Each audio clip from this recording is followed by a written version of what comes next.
Oh shit, guys! You know what? I gotta go grab something from downstairs real quick. I just realized. I'll be right back. I'll be right back.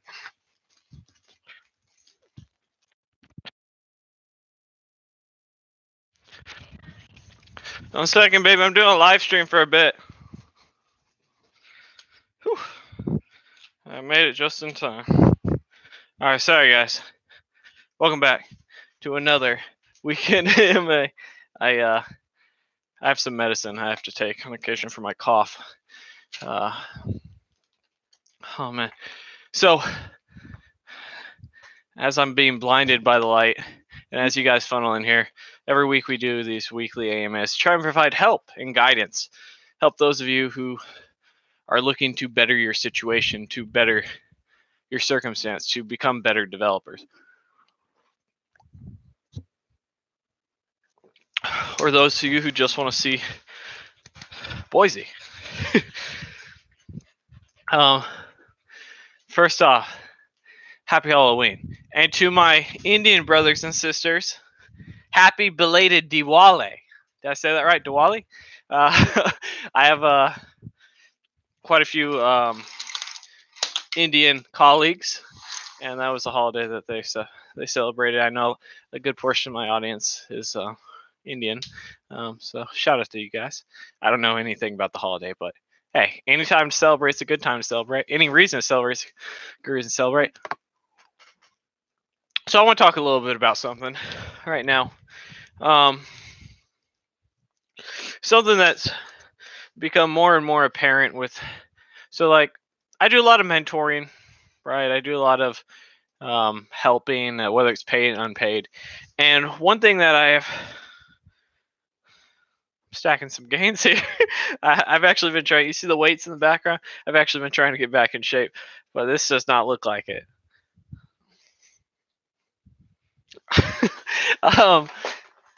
There we go. Let's come in a little bit. That looks better. That looks a little bit. Just cover it up. So one thing I want to talk about briefly.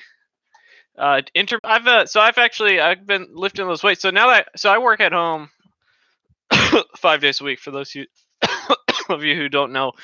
And so, oh my God, you can see why I'm on this cough medicine. So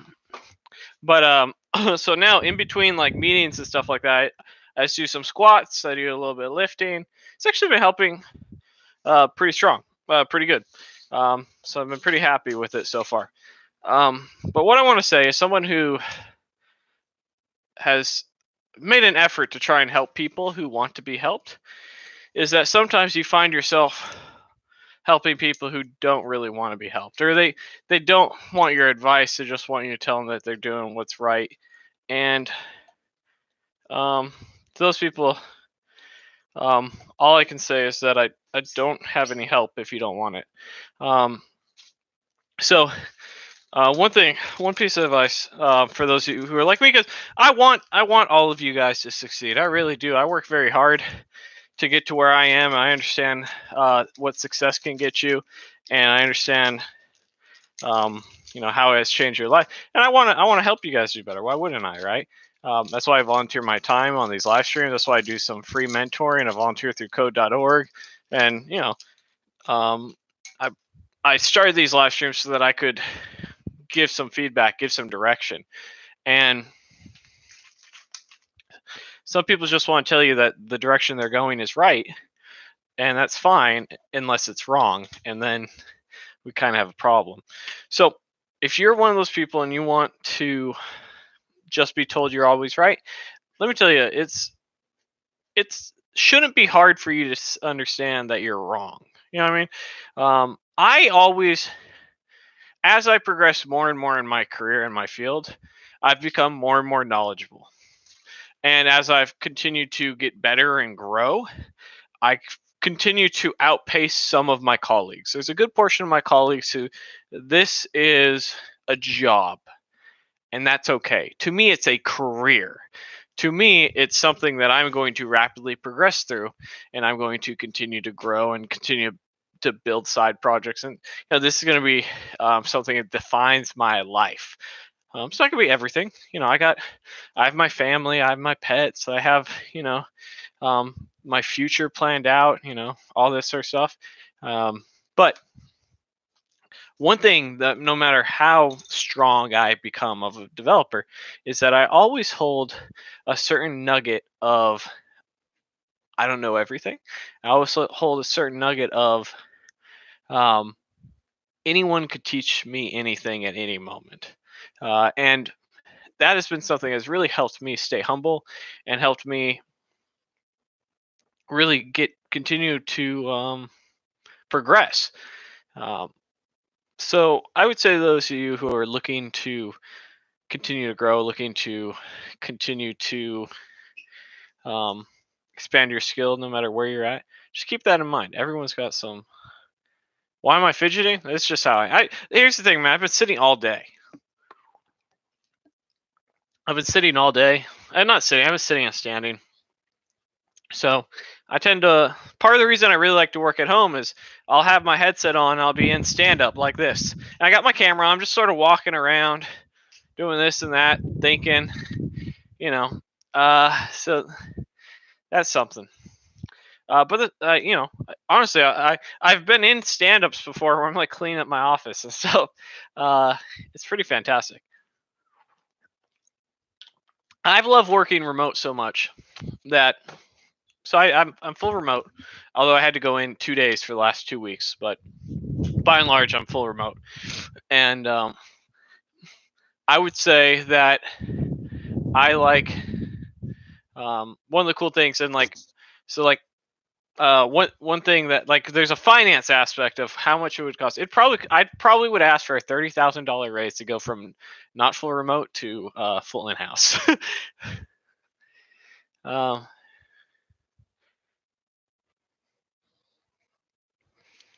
Connor says to say, "What's up, Dylan? Can I ask you when you're looking for your first job, did you reject offers or jump at the first one?" I jumped at the first one that paid reasonably, and for me, reasonably was $25 an hour or higher. And I took a job for $62,000 a year, which I think was like $30 an hour. So that was my setting. But the first thing I would say is that you should really not turn down your first job. You should just take the very first thing you get, study, leave in 6 months for more money. The experience is worth so much more than you being unemployed. Um,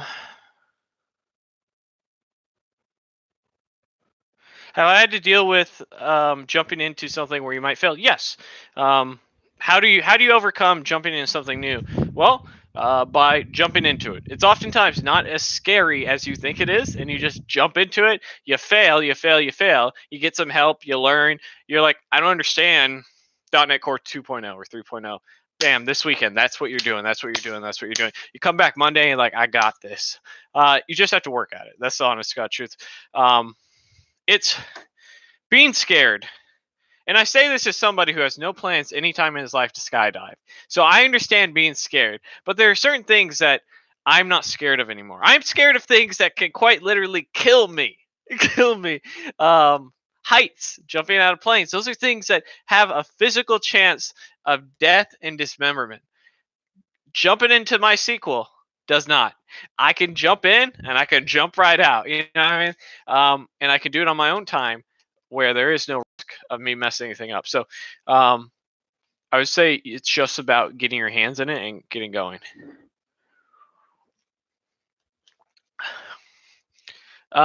Get out tutorial Purgatory. Attempt to build a project, fail miserably. That's okay. Continue to fail miserably and keep going. But yeah, Connor, what I would say is you probably should have taken the role and then left after even 3 months. You could start looking at 3 months and applying elsewhere. Maybe get something better. Go get that resume experience. Continue growing. Now, there's obviously financial things that you have to do. If you're going from a 60K job down to 25K and there's just no way, you got 2 kids and a wife and a mortgage, I understand, but you should probably sort of plan accordingly.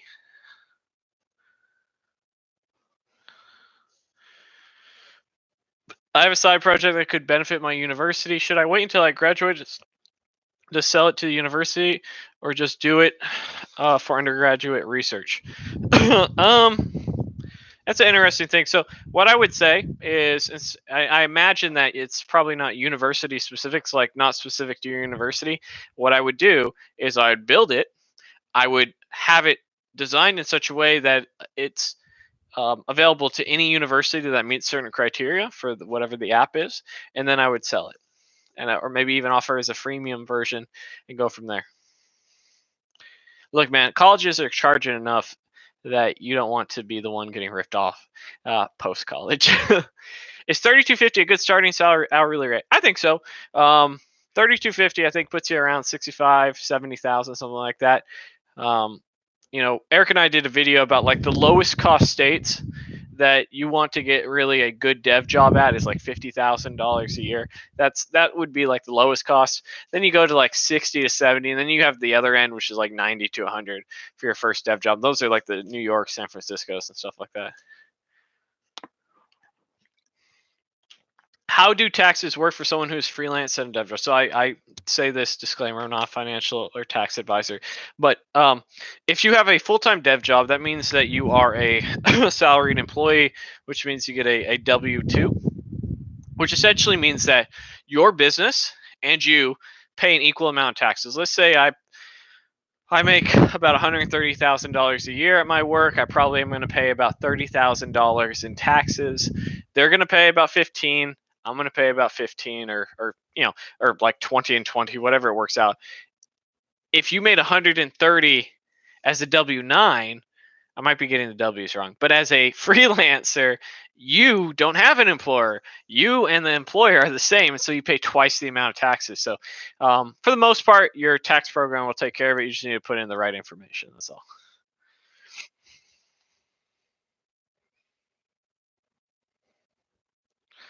Do I mind explaining what an API is? Yeah, so API, and this is going to sound crazy, but I swear to God, it's true. I didn't know what API was abbreviated for until I was already a developer. It's true, honest to God truth. I was like, I knew what it was. I didn't know what the abbreviation was because it never even occurred to me to look it up because I didn't care. I was too busy learning how to use them. I was too busy building things. I didn't have enough time to actually go and see what the hell API stood for. But it stands for Application Programming Interface. API at the end of the day is really a way that you connect with somebody else's code. And typically the most common API is going to be an asynchronous one, which means that you're going to be fetching data from a server or a database, and maybe updating it, deleting it. It's all your basic CRUD for your API.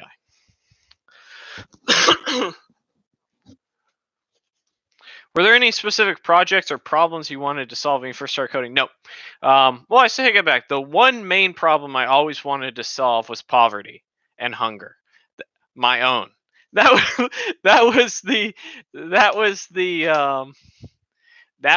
main thing I was trying to solve. I was sick of being poor, in the sense of like I can't even afford to live. I was sick of being miserable, and I was sick of living paycheck to paycheck and having my mom bring me groceries because I'm hungry. That was the problem I was trying to solve when I first started coding. Just landed my first internship at $32.50 using almost exclusively skills I learned outside of school. Shout out to you, Justin Cook. So at that rate, I imagine the internship's one of those internship to hire type of things where after 3 to 6 months, they're going to hire you. So do a good job. Shout out to Steven Fisher, to the man, the myth, the legend. How crazy am I for wanting to leave my $100,000 a year job to pursue a career in full stack development with no prior experience at 30 years old? I didn't get my first dev job till I was 28. I don't think it's that crazy. And in terms of salary cut, you'll probably go from 100K to 60 or 50K and go back to 100K in 2 to 3 years if you're doing it right. But more so than the money, I mean, you're obviously not happy if you're leaving your job. You're making enough money to get by and do your thing, but you don't enjoy your job. You don't enjoy what you work. And I would say there's nothing crazy about wanting to go and be happy and do something else that you enjoy.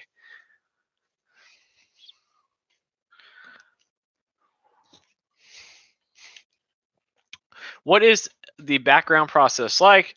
To what extent do companies contact previous employers? Do they just check how long you work there? Do they ask detailed stuff about your performance? Completely and utterly depends on the company. I've had companies who have drug tested me. I've had companies who didn't. I've had companies who have called every single employer. I've had companies who didn't. I've had companies who have actually called 5 different references. I've had companies who didn't. I've had companies who've gone back in my education, done background checks, done credit checks, and asked for following up information for where I lived 10 years ago. Completely and utterly depends on the organization at hand. So just sort of, it's whatever.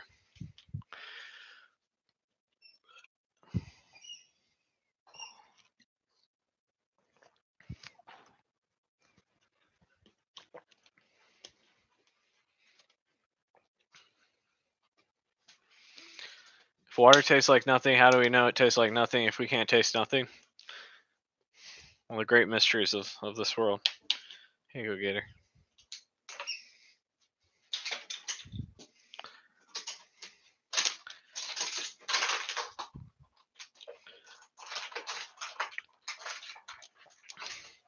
I've been working on my, for those of you who don't know, I'm speaking at DevFest Florida, which is a conference in the Orlando area in about 2 weeks. Go to devfestflorida.com if you want to come holler at your boy. It's on Saturday. It's like $50 or $100, something like that. It's not too bad. I've been working on my talk a little bit. I'm a little bit behind. I thought I was going to be giving a 30-minute talk, but it's going to be closer to an hour, so I have to add some additional content. But it's going to be fun stuff, man. It's going to be the first conference I've ever spoke at, and I went to it last year. I really enjoyed it. And I told my buddy I went with, I was like, hey, I'm going to speak at this next year. And he's like, yeah, sure. I was like, guess what, baby? We doing it. Do I like C#? Yeah, I like C#. Kind of reminds me of TypeScript. It was sort of made by the same people, so that's sort of why.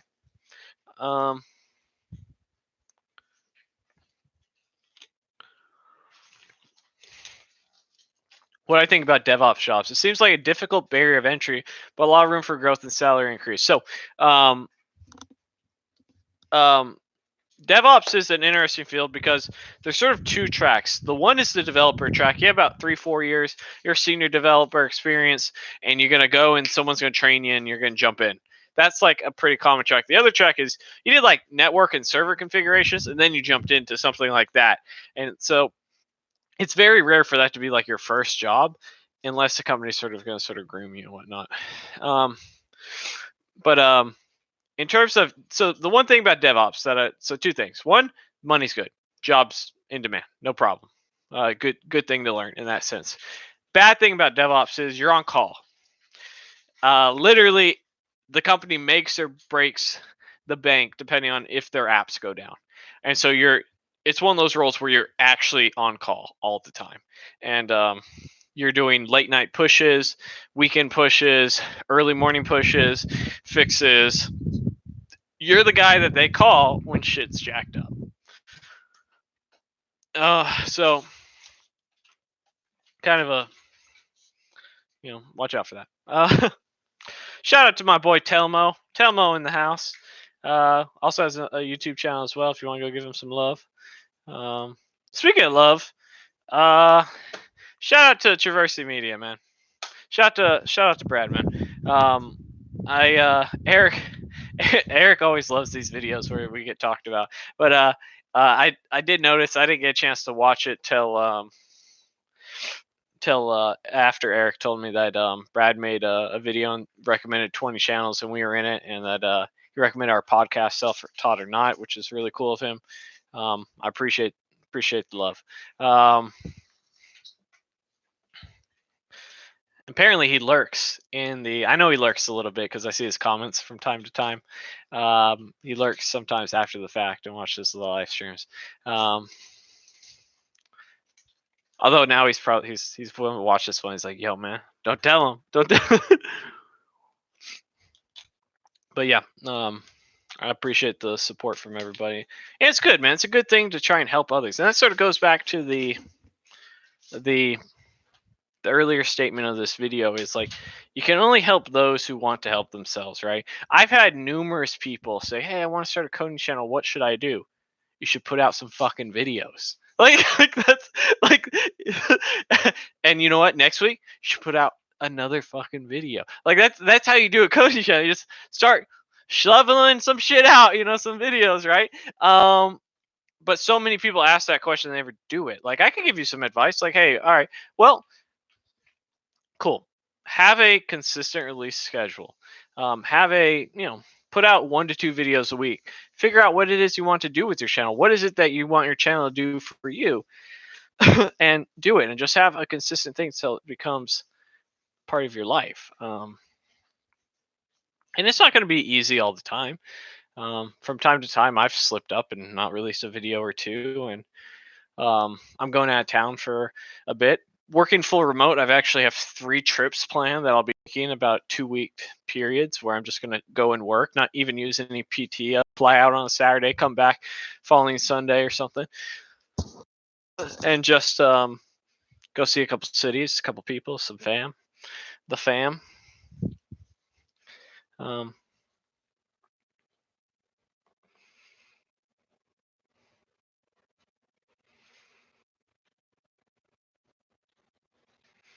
Do I recommend using TypeScript with React? Yes. I recommend using TypeScript with everything. I think TypeScript is a fantastic tool. I love TypeScript. Are there any other roles that are DevOps that are heavily on call that would prefer to avoid those? Well, depending on the organization, the dev, and depending on the dev, the dev. So like, I've talked about this a couple times where I don't put the communication stuff on my phone. I don't have email, and I don't have any chat.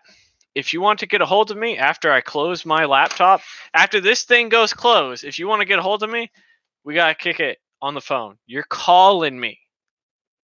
No one's called me in a year and a half.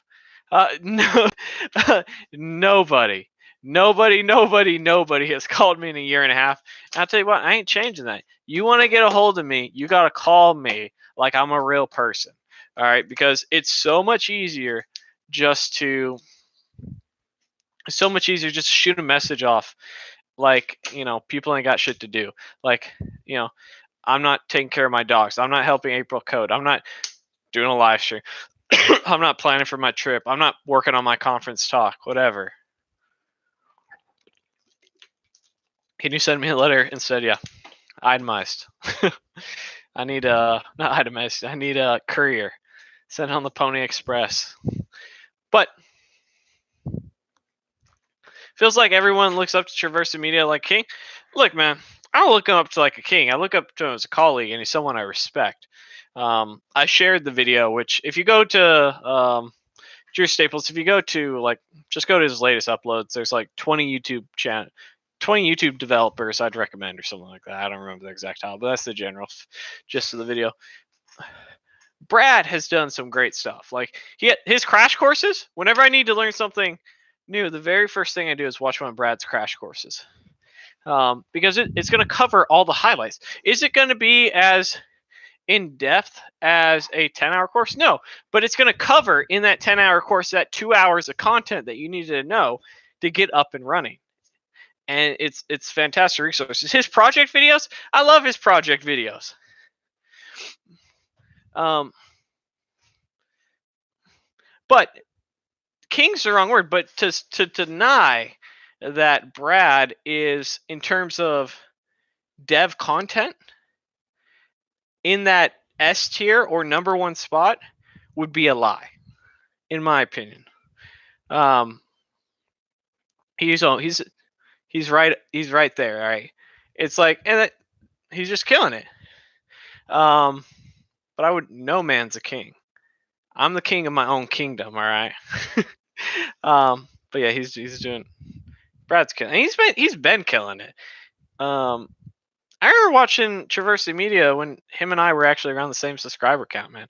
We're doing, and I remember watching some of his shit and thinking, this guy's gonna get to 1 million subs in no time. Like, I sent a let me see if this channel is even around anymore.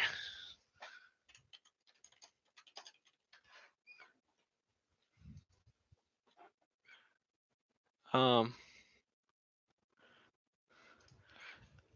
I sent Matt a link to this channel called Behind the Meme, and it had 2,000 subscribers. And the very first video came out, and it was like a funny introduction to like was it dicks out for what's that there's that ape that got shot because the kid fell into the pit, and they took the silverback ape out, and yeah, dicks out for Harambe. So it was like a 3-minute video, and it's very well done on Behind the Memes, very first video about like the origin of dicks out for Harambe. And I sent that to Matt, and he had 200 or 2,000 subscribers, and I sent it to him. I said, in 6 months, this guy's going to be at several 100,000 subscribers, because if he continues to put content out, quality content.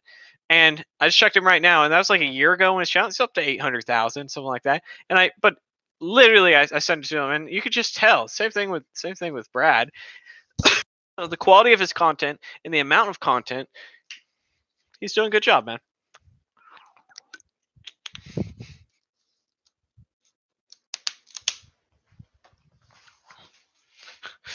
Let's not talk about my current jobs, but what car do I drive? I drive a 2015 Mitsubishi Mirage. I bought it brand new for $13,000. It came with a 100,000-mile warranty and gets 44 miles on the highway and has 3 cylinders. I love it. Although we're getting close to that 100,000-mile warranty, so we gotta figure out what's next. Some of my projects I worked on in the past. One thing I would say to you guys is you don't really want to talk about your current projects, because most companies, they like to keep that shit in house, but occasionally go for there. Whatever happened to New Boston? I don't know. Tesla time? No. If anything, the next car I would get that I've been thinking about is the Kia Soul. You can get about 17, 18,000, comes with a 100,000-mile warranty, 60 to 100,000 depending on what type of warranty, right? And it's a little bit bigger, sort of hatchback like I like. That might be my next car. But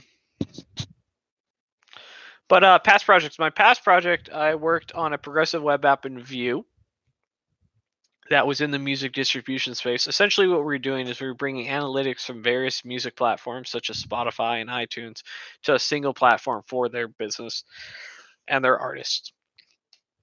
Before that, I worked at a multi-level marketing company in the health and beauty space. And I did a ton of stuff, from building back office tools to help the business run, to building tools for their distributors so that they could help sell their products and run their business, to probably the project I work on the longest was revamping the website and building a brand new website for them. For that, I worked at a company in the military contracting area, specifically in training, and helped them build some software called the Epic Ready platform. Helped them get that going and build that software for their niche.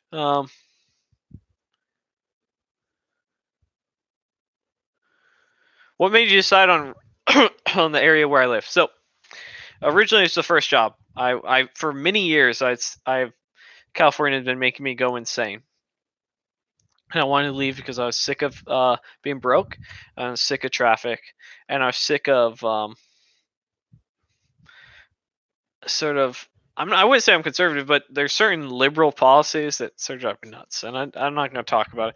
But I wanted to get out of California. But the main thing I wanted was to get a dev job, and I got a dev job in Florida, and went up. So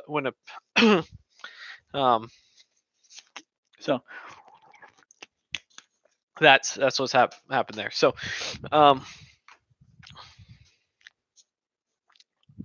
but yeah, that's how I went to Florida. And where I bought a house, I found a house that was near Tampa, but is like right between my work and Tampa. So the idea being that if my work, because there wasn't too much around it, didn't work out, that there's a bunch of jobs in Tampa. So I bought right here, and it's sort of in the middle of nowhere. So the house was cheap, and got a brand new, almost 3,000 square foot house for 260,000. Pretty happy. Better work for a big company or startup? Big company, hands down. Startups are too stressful, and they have worse benefits. Cost of living in my area is really cheap, man. Yep. Winter's like in Florida. What winter? Next passive income stream venture. Well, right now. So right now, for passive income streams, I've been investing in dividend ETFs. So that's something that I'm building up. So just having my money go and make money.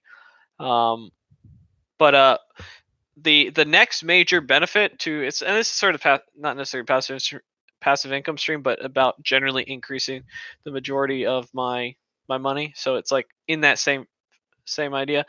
So I bought this house with just 3% down, and because I didn't have that much money, I want to get into a house, and so that essentially meant at 260 that I put about 10 grand down. I need about another $42,000 to throw down to get to that 20%. For those of you who don't know about private mortgage insurance, that's essentially a additional cost you pay on top of your mortgage till you hit 20%. So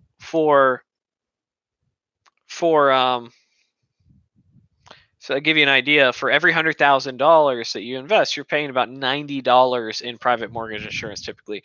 So for me, I'm paying about $275 a month in private mortgage insurance. So I've been it's been officially 1 year since I have moved into my home, and I've paid probably about 30 of that $42,000 in additional principal. So within the next 2 months, I will knock out the last part to eliminate private mortgage insurance, which will then lower my mortgage by about $280 of just wasted money. So that's sort of in that vein of next.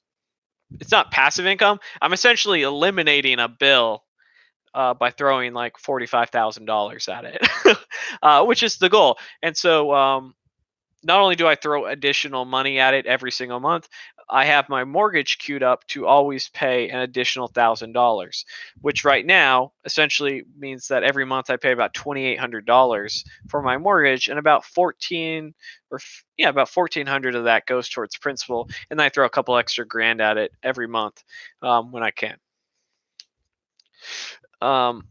Book for investment. The very first thing I'd recommend before you get involved in investing is eliminating debt. That's the very first thing that you should do before you start thinking about investing. So if you have any debt, student loans, car loans, credit card, that would be the first thing that I would recommend. Again, not a financial advisor, just what I did and what I think is the best choice. So the other passive income thing I started doing was I didn't have a credit card up until a couple of years ago, but I got a 2% flat cash back card. It's the essentially the way it works is you get 1% flat cash back when you spend and 1% back when you pay. So I pay my credit card daily, sometimes every 2 to 3 days, and so now I get 2% back on everything that I spend on. So that's been something that I've been able to do. I really like, and I don't pay any interest. But I would highly recommend you not to get a credit card if you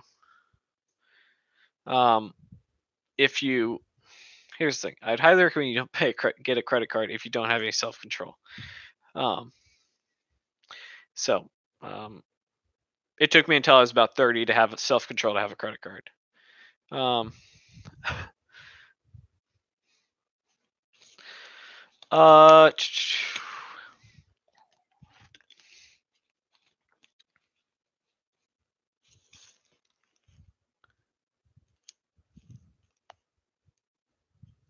Good luck with your phone interview, John.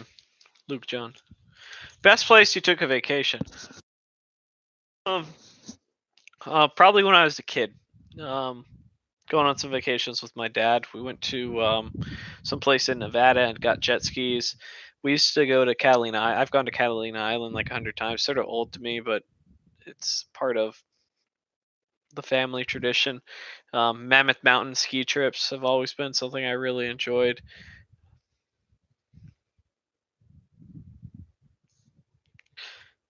What are the main benefits to consider when getting a job? So it sort of depends when it comes to deal breakers, where you're at in your career, right? So where I'm at right now, I need a high base salary. I need some sort of additional cash on top of my salary, whether that's a bonus or profit sharing. I need health insurance. I need basically medical, dental, all that sort of stuff. I need 401k of some sort. That would be what I would consider the base level stuff uh, to even have a conversation.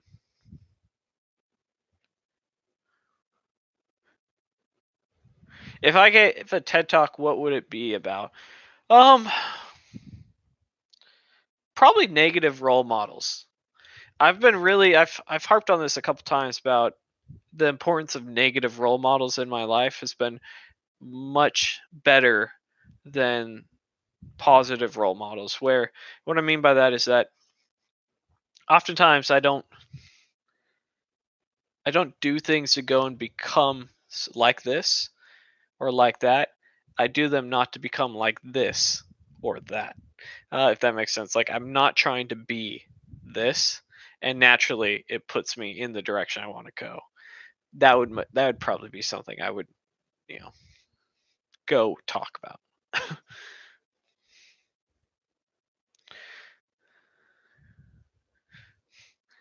Do you really think I should pay off my $18,000 student loan when I only pay like 0.5 interest on it? You know what's better than paying 0.5 interest on it? Not paying any interest on it and just being done and moving on with your life.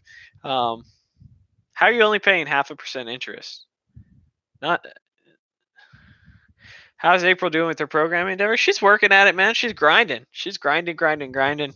Um, we get it. We get into it sometimes. Uh,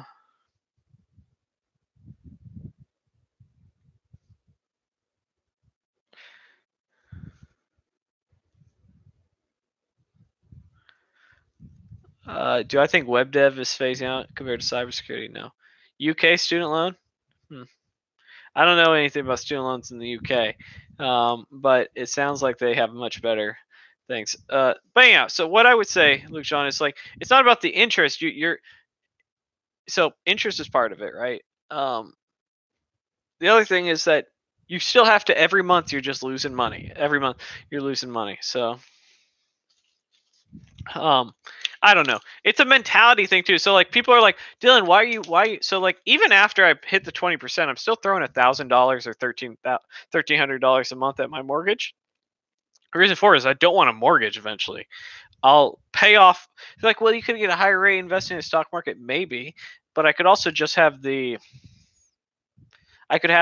peace of mind not having a mortgage and lowering that. And if I want to get a bigger house down the road, I can, and I've paid down some additional principal, and there's some peace of mind that goes with it as well for me. But yeah, I would always recommend everyone eliminate any debt they have um, before moving on to other things.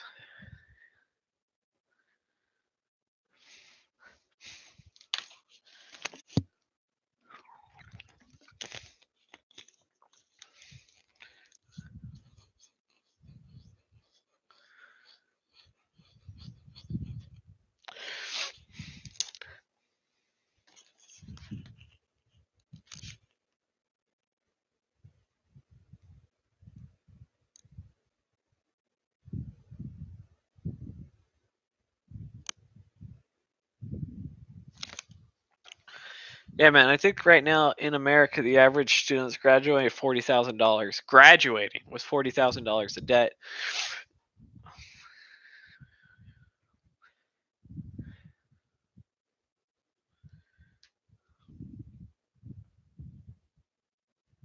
Would I consider investing in property? Yes. So every month, if you count what I save in my 401k, how much additional principal I pay, and what I put into investments accounts, it's about $3,500 is what I save a month. So eventually, what will happen? Forget the principal in the house and forget the 401k. I will convert some into investment accounts. I will instead maybe have a 1,000 go, and I'll start saving for that next 20% to go and get a duplex.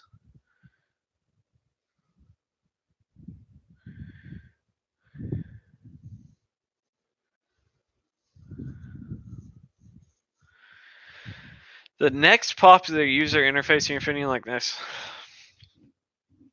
I don't know. I think I saw smart glasses came out the other day that like Amazon. That's stupid. Oh, honestly, so there. Sometimes we're trying to push things so hard and there's not a market for it. Like in tech, we're always trying to make something better, but there's not necessarily a market for it. And like you see that with a lot of startups where like we do this smarter, but does anybody want this or want to pay for this? No.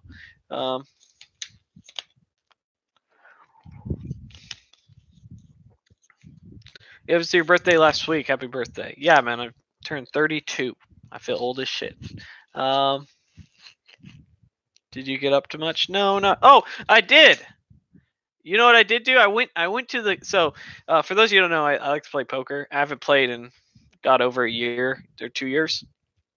And so the way I treated myself was I went into a bounty tournament, a no limit um, Texas Hold'em bounty tournament. And what for those of you who don't know what a bounty tournament is, it's a poker tournament, except when you take somebody out, you're guaranteed money. So it's $150 to get in, and every time you knock somebody out, you get $50 essentially, and then you also play for a prize pool. So I went and I played that on Saturday night, and I won that shit. I won that shit. I chopped it 3 ways, but my $150 turned into like $1,250. I won that shit out there, sniping fools. Sniping. I knocked out like 5 dudes. I was chip leader when it was down to last 3, and we had been playing. It was like 10, which is past my bedtime. Like, hey, you guys want to chop? I had about 40% of the chips, but when you're at they had about 30, so it's pretty even. I was like, let's just do a 3-way chop. Forget counting the chips. Took my winnings. Went home. Won that shit. That was all I did for my birthday. April made me a cake too. That was cool. Um,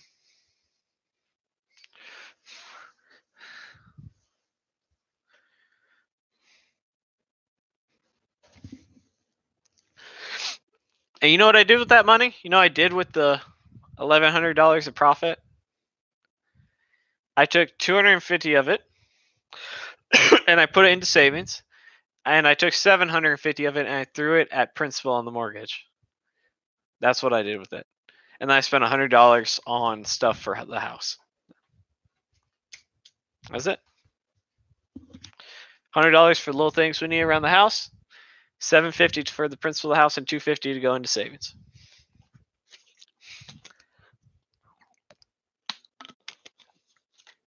Programming language I think is better. Well, JavaScript's the programming language, not Node. But for the backend, I would recommend Node over PHP.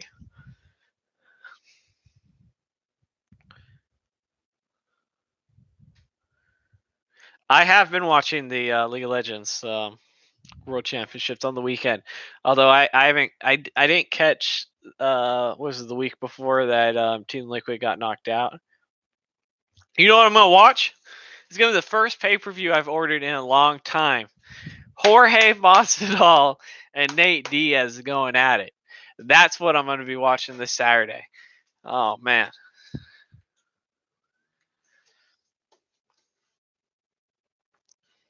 What resource do I use to stay up to date? I got blogs and YouTube. my Code Tech and caffeine. How long do you think a junior dev should take to build a responsive landing page from scratch? It depends on the responsive landing page, but you should probably be able to build something in a day. I think that's fair.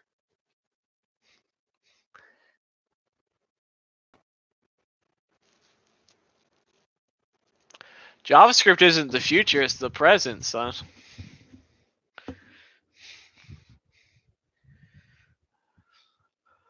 Oh man, I'm gonna sleep.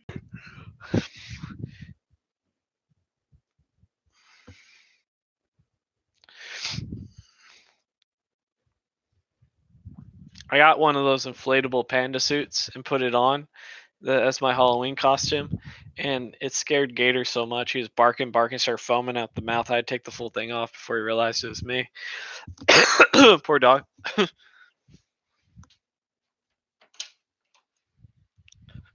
Oh my god. I'm gonna kill those dogs. They're tearing stuff out there. You don't like Nate or Masvidal? Dude, Masvidal done killed Ben Askren. What to do with a company that pays less than the average salary for web developers? Work there and then go work somewhere that pays better. How many people am I mentoring? So I guess it's part of mentoring, right? Although we're talking about like UFC right now. I typically would say I have about 4 or 5 people a month that we do about 1 hour a piece with. And that rotates. We have a couple people who come through here and there. My rate is always 2.25 or 2. I forget what it was. I basically get a multiple of my hourly rate. It's I always fluctuate between 1/4 and 2.5 times my hourly rate, which brings it to about $150 an hour. So if you're interested, you can send me email, Dylan's email 310@gmail.com. My voice is getting a little raspy, guys, so I'm going to end it a little bit sooner than usual. I'm trying not to agitate myself too much, but I want to wish all of you a happy Halloween, and I'll see you guys next time. Say bye, Milo. Bye, buddy.